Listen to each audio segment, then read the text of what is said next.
नमस्कार, सरधम टीवी पर आपका स्वागत है। मैं हूं आपके साथ निश्चिता और आज मेरे साथ मौजूद हैं आचार्य शुक्ल जी। आचार्य जी, क्रोध और लोभ की उत्पत्ति क्या होती है? आचार्य जी, क्रोध और लोभ की उत्पत्ति कैसे होती है? लोभ सकल व्याधिन कर मूला। लोभ जो है ना और क्रोध एक दूसरे से दोनों को पूरक है। आपका लोभ पूरा नहीं होता है तो क्रोध उत्पन्न होता है। आप किसी चीज को पाना चाहते, आप नहीं पा पाते तो क्रोध उत्पन्न होता है। आप दुखी हैं, आपका मन अशांत है, तो वो अशांति कहाँ निकलेगी? किसी दूसरे पे निकलती है, वो क्रोध आता है। आपको कोई डिस्टर्ब कर दे, आपको कोई बात कह दे तो अपमान कर दे। लोभ का पूर्ति का कारण जो है ना, क्रोध में परिवर्तित हो जाता है, न होना पूर्ति। इसलिए लोभ और क्रोध इनको रोग बताया गया है। जैसे अहंकार यति दुखद डमरुआ, दंभ कपट मदमान नेहरुआ, तृष्णा उदर वृद्धि भई भारी, तरुण ईसना त्रविदिति जारी, जुग विधि ज्वर मत्सर अभिवेका, कहाँ लगी कहूँ कुरोग अनेका। ये कुरोग हैं, रोग हैं। क्रोध से बुद्धि भ्रष्ट हो जाती है। जब क्रोध होता है तो ये पता नहीं लगता है कि ये कौन हमारा है, कौन अपना है, कौन पराया है। आप देखते हैं ना, और उस समय कुछ ऐसे काम हो जाते हैं क्रोध में जो फिर बाद में पछतावा रह जाता। इसीलिए तो कहा गया ना, सबसे बड़ा अंकुश परब्रह्म परमात्मा की प्राप्ति में, संसार में रहने के लिए सबसे बड़ा अगर कोई बाधा है तो लोभ और क्रोध है।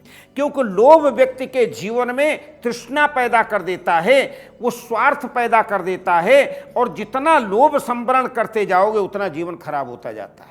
और जब लोभ की पूर्ति नहीं होती है तो क्रोध उत्पन्न होता है, और वो क्रोध तुम्हारे सारे पूरे जीवन को बर्बाद करके रख देता है। लोभ तो ये था कि हम सारा राज्य जीत लें।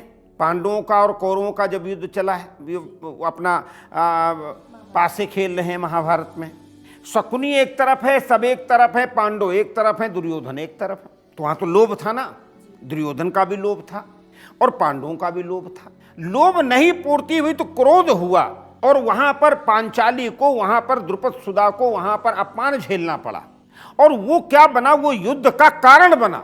महाभारत के युद्ध का कारण वही तो बना है ना।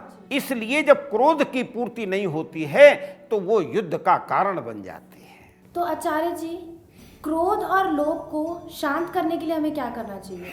देखिए, जब क्रोध आए तो उस पर नियंत्रण के लिए अपने सोच लें, विचार उस समय, हालांकि ऐसा हो नहीं पाता है।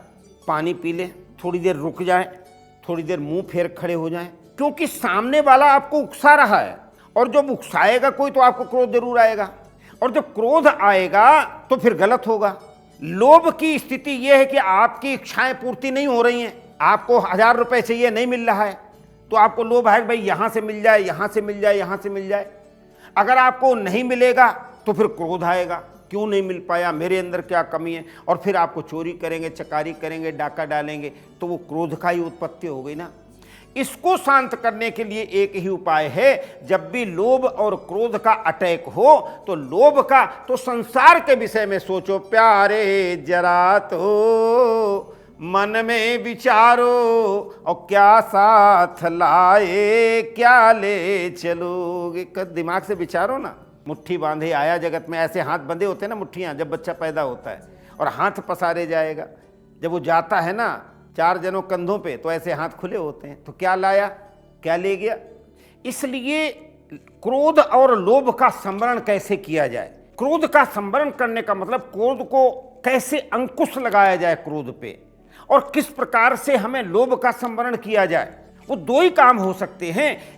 लोभ जब पूर्ति नहीं होती तो क्रोध होता है। इसलिए जब लोभ का बात आए तो आप सोचो ना, अभी बताया ना मैंने, प्यारे जरा तो मन में विचारो, क्या साथ लाए क्या ले चलोगे। और इस असार संसार में अगर आपको रहना है तो निश्चित रूप से लोभ छोड़ना ही पड़ेगा, क्योंकि लोभ सकल व्याधिन कर्म, मोह और लोभ, मोह सकल व्याधिन कर मूला। मोह और लोभ और काम और क्रोध, ये 4 हैं, काम क्रोध मद लोभ। इनमें से अगर एक की भी पूर्ति नहीं होती तो तुम्हारा जीवन का संतुलन बिगड़ जाएगा।